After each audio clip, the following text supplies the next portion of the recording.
Press conference में स्वागत है। पहले मैं सबसे आपके समक्ष कुछ बिंदु रखना चाहूँगा, कुछ आंकड़े आपके समक्ष प्रस्तुत करना चाहूँगा।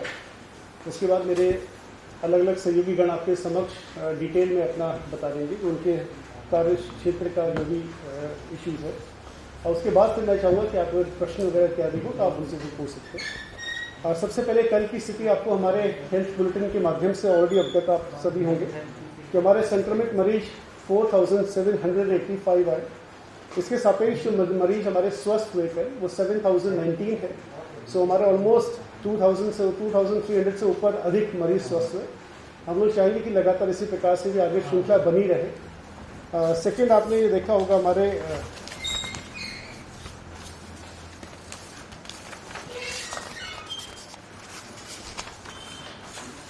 सेकेंड आंकड़ा जो आपके समक्ष रखना चाहूँगा, कल हम लोगों ने हमारी ई संजीवनी के बारे में, मैं बार बार आप सबसे लगातार उसके बारे में कह रहा हूँ, कल हमने ई संजीवनी में करीब 1200 का आंकड़ा क्रॉस किया। ये बहुत महत्वपूर्ण आंकड़ा इसलिए है बिकॉज हम लोग लगातार ई संजीवनी को बहुत ज़्यादा पुश कर रहे हैं। आप सभी को पता है कि हमारा राज्य में कई ऐसे रिमोट एरियाज़ हैं, बहुत ऐसे पर्वतीय क्षेत्र हैं जहाँ पर हमारा मेडिकल फैसिलिटी को एक्सेस करने हेतु अगर लोगों को किसी भी कठिनाई का सामना करना पड़ रहा है तो उसके लिए ई संजीवनी एक बहुत बड़ा बून है, एक बहुत बड़ा एक आदत से उसके लिए काफ़ी अच्छा एक माध्यम है। सो इसी के तहत लगातार हम लोग ई संजीवनी को पुश कर रहे हैं और हमारा कल जो आंकड़ा 1200 के आसपास गया है। और मुझे बताते हुए अत्यंत हर्ष होता है कि पिछले कुछ समय में जो हमारे टोटल लोगों ने जिन्होंने ई संजीवनी के माध्यम से ओपीडी एक्सेस किया है वो ऑलमोस्ट 26,000 के आसपास है, जो कि काफ़ी बड़ा नंबर है। हम लोग आगे टारगेट कर रहे हैं कि लगातार इसको हम बढ़ाएंगे ताकि रिमोट में हमारे जो लोग हैं उनको हम टेली कंसल्टेशन के माध्यम से स्वास्थ्य सुविधा उपलब्ध करा सकें। पिछली प्रेस कॉन्फ्रेंस में आपके द्वारा कुछ आंकड़ों के संबंध में पूछा गया था, मैं उसको आपके समक्ष रखना चाहूँगा। हमारा पॉजिटिविटी दर जो एक समय पे 23% के आसपास था, अब वो गिर कर करीब 15% के आसपास आ गया है। हम लोग लगातार अपनी सैम्पलिंग बढ़ा रहे हैं। जैसे आपने देखा होगा कि हमारी सैम्पलिंग कल ऑलमोस्ट जो 35,000 के ऊपर थी। ऑल इंडिया एवरेज पे हमारी सैम्पलिंग आज की डेट में जो भारत स्तर पे दर है उसकी दोगुनी स्तर पे हम लोग लगातार अपनी सैम्पलिंग कर रहे हैं। कुछ और आंकड़े आपके समक्ष रखना चाहूँगा।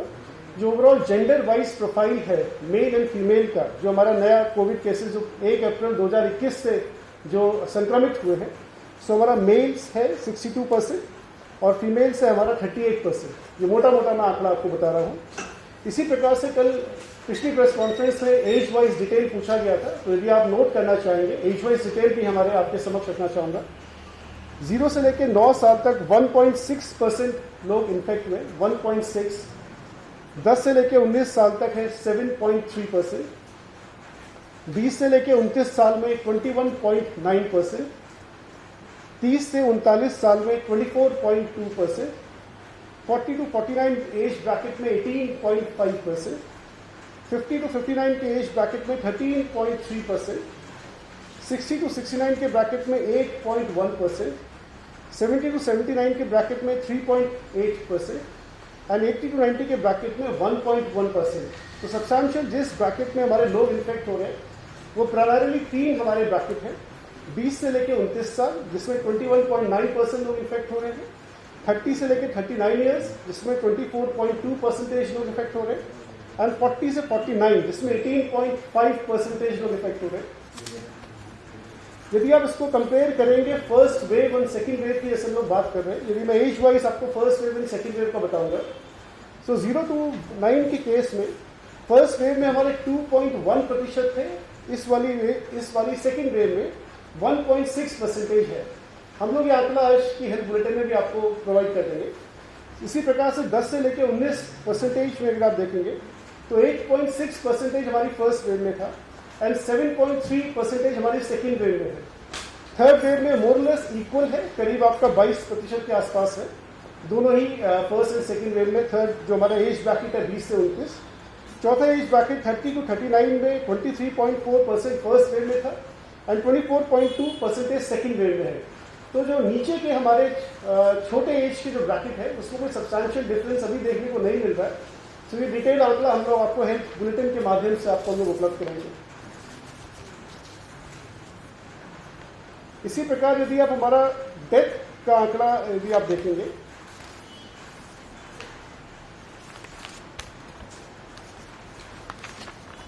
ये भी हम लोग आपको हेल्थ बुलेटिन के माध्यम से उपलब्ध करा देंगे, वो ज़्यादा उचित रहेगा। जो एक्टिव एज वाइज डेथ का बता दीजिए सर अगर है तो। वो आपको हेल्थ बुलेटिन में है हमारे पास आंकड़ा, उसको भी आपको हेल्थ बुलेटिन के माध्यम से हम लोग बता देंगे। तो आज ये हेल्थ बुलेटिन में से लास्ट टाइम आप लोगों ने काफ़ी इसका डिमांड किया था, इसीलिए हम लोगों ने आपको ये सारी चीज़ें दी है। यदि आप जानना चाहेंगे एज वाइज कोविड डेथ का, तो आप नोट कर लीजिए 1 अप्रैल 2021 यानी कि सेकेंड वेव की मैं बात कर रहा हूँ, 0 से लेकर 9 तक 0.28%, 0.21%, 10 से लेकर 19 तक 0.17%, 20 से लेकर 29 तक 2.62%, 30 से लेकर 39 9.04%, 40 to 49 17.35%, 50 to 59 23.21%, 60 to 69 24.18%, 70 to 79 16.42%, 80 to 89 6.55%। तो सब्सटैंशियली आप देखेंगे डेथ जो हमारी अभी भी अकर हो रही है वो 40 से लेके 80 वाला जो हमारा एज ब्रैकेट है, जिसमें ऑलमोस्ट मेरे ख्याल से 80% के आसपास डेथ इसी ब्रैकेट में हो रही है। ये आंकड़ा भी हम लोग आपको हेल्थ बुलेटिन के माध्यम से उपलब्ध करा देंगे। आज हमारे समक्ष मिस्टर रंजीत सिन्हा साहब है, जो पूरा ऑक्सीजन का मैनेजमेंट देख रहे हैं। ऑक्सीजन आप सभी की नॉलेज में है कि बहुत ही महत्वपूर्ण है, सो मैं उनसे अनुरोध करूंगा कि आपको ऑक्सीजन के समक्ष सब कुछ पूरा विस्तृत डिटेल में बताइए। नमस्कार, मैं रंजीत सिन्हा, सचिव परिवहन ऑक्सीजन सप्लाई का नोडल ऑफिसर मैं हूँ। पूरे प्रदेश में ऑक्सीजन सप्लाई के संबंध में जहाँ भी आवश्यकता है उसके अनुसार उसका वितरण का कार्य मेरे द्वारा देखा जा रहा है। जब से मैंने ऑक्सीजन का काम संभाला है उसमें 2-3 चीज़ हमने इसमें करने की कोशिश की है। पहले तो मैपिंग, हमारी जनरेशन कैपेसिटी कितनी है प्रदेश की, उसको हमने मैप किया, कहाँ कहाँ ऑक्सीजन प्रोड्यूस हो रहा है और उसको जनपद को किस तरह से डिस्ट्रीब्यूट करना है।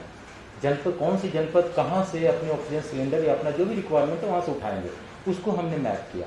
तो हमने जब कैपेसिटी मैप करी तो लगभग 96 मेट्रिक टन जो मेजर 3 प्लांट हैं, लिंडे का, एयर लिक्विड हरिद्वार और IGL काशीपुर, ये 3 मेजर प्रोड्यूसिंग यूनिट है हमारी, वहाँ से 96 मेट्रिक टन का हमारा आवंटन है भारत सरकार से। उसके अलावा 6 छोटे यूनिट हैं, ASUs कहते हैं उसको, एयर सेपरेशन यूनिट। वहाँ से जो 6 हैं, 3 हरिद्वार में है और 3 उधम सिंह नगर में है।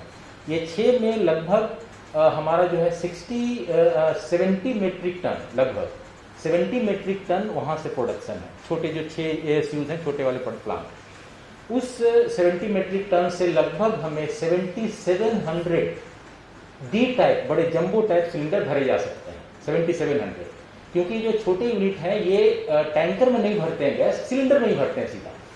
तो 70 मेट्रिक टन से 7700 सिलेंडर यहाँ भरने की कैपेसिटी है डेली की। ये जो कैपेसिटी बता रहा हूँ डेली कैपेसिटी बता रहा है। अब ये जितने प्रोडक्शन यूनिट हैं छोटे बड़े मिला करके, इसको हमने जिलेवार मैप किया, किस जिले को कहाँ से उठाना है। ये मैपिंग का हमने आदेश जारी किया है। हिल के डिस्ट्रिक्ट कहाँ से उठाएंगे, प्लेन के डिस्ट्रिक्ट कहाँ से उठाएंगे, इससे काफ़ी सुविधाजनक हो गई। हर डिस्ट्रिक्ट को अपना एक क्लियर कट उनके पास एक प्लान है, एक तय जगह है जहाँ से कि अपने रिक्वायर्ड सिलेंडर को उठा सकें। ये हमारा प्रदेश के अंदर हो गया, यानी प्रदेश के अंदर हमारा जो अलोकेशन है लगभग 167 मेट्रिक टन प्रदेश के अंदर जो हमारा प्रोडक्शन है और हमारा अलोकेशन मिला करके। इसके अलावा जो कमी पड़ती है वो भारत सरकार ने दूसरे प्रदेश से, जमशेदपुर से 40 मेट्रिक टन और दुर्गापुर से 20 मेट्रिक टन हमें आवंटन किया है, अलोकेशन है। इस तरह से बाहर से जो हमें मिल रहा है, इसमें हमने जहां से प्रोडक्शन हो रहा है रेलवे के साथ, भारत सरकार के साथ कोऑर्डिनेशन करके अब तक 3 बार हमें प्राप्त हुआ है। उसमें 260 मेट्रिक टन अब तक हमारा बाहर से रेलवे के माध्यम से हमें प्राप्त हुआ है। अब उसको वो जो प्राप्ति है उसको हमने डिफरेंट रिक्वायरमेंट के हिसाब से डिस्ट्रीब्यूट किया, कुमाऊं में और गढ़वाल दोनों जगह में। हमारा एक लक्ष्य और रहा इस दौरान कि किस तरह से हम ऐसी व्यवस्था लागू बनाए कि जब पीक हो, जब ज्यादा आवश्यकता हो तो हम उस समय क्राइसिस ना हो, तो हमने रिजर्व की व्यवस्था करी है।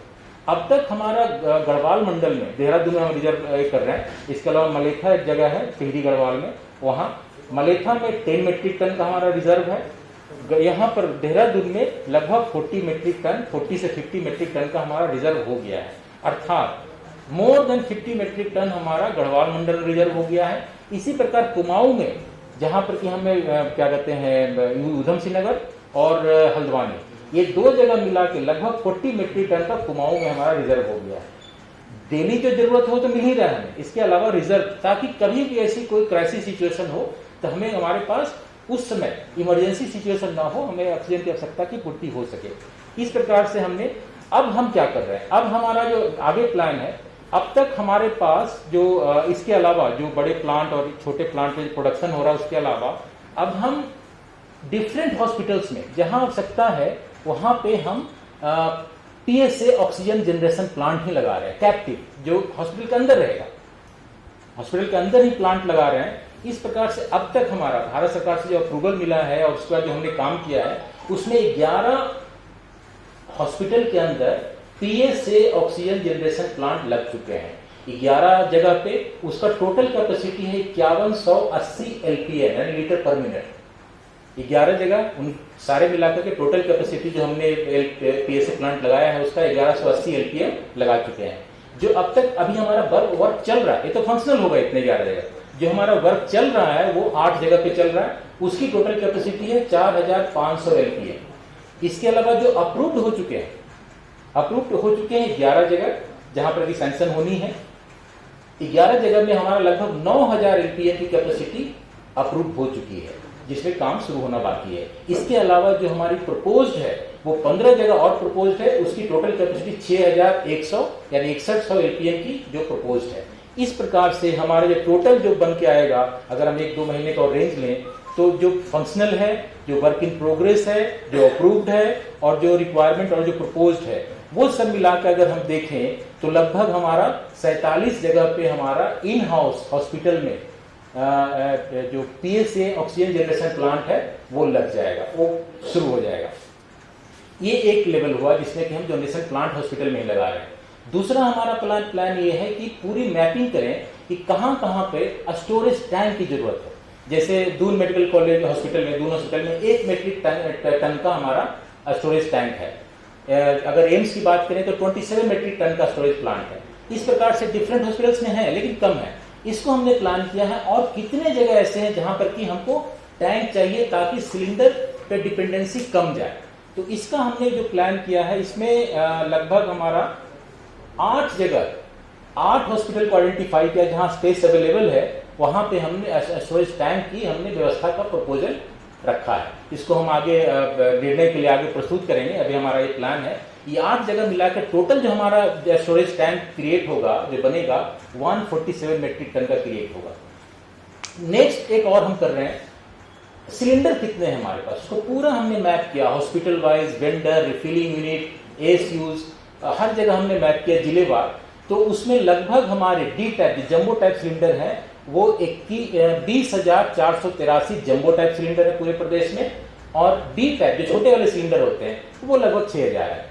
तो इस प्रकार से हमने पूरी मैपिंग कर ली। अब हम ये कर रहे हैं कि किसी भी क्राइसिस सिचुएशन में, हिल्स में जो हमारे पहाड़ी जिले हैं वहां पर अगर 72 घंटे ऑक्सीजन कहीं बाहर यहाँ प्लेन से नहीं भी गया तो 72 घंटे का हमारा रिजर्व होना चाहिए। प्लेन में हमने रखा है कि 24 घंटे का हर हॉस्पिटल के पास एट ए टाइम रिजर्व होना चाहिए। अगर 24 घंटे ऑक्सीजन नहीं कहीं से नहीं भी गया तो 24 घंटे हमारा क्राइसिस मीट आउट हम उसको मिला सके। इसके लिए जो हमने प्लान किया है लगभग 9000 डी टाइप सिलेंडर का और हम प्लान कर रहे हैं, ताकि टैंक क्रिएट होंगे, पीएसए प्लांट होंगे, सिलेंडर भी हम बैकअप में रखेंगे। तो इस तरह से लेयर वाइज हमने एक क्राइसिस सिचुएशन को, जो भी ऑक्सीजन की डिमांड है उसको मीट करने के लिए हमने पूरा प्लान किया है।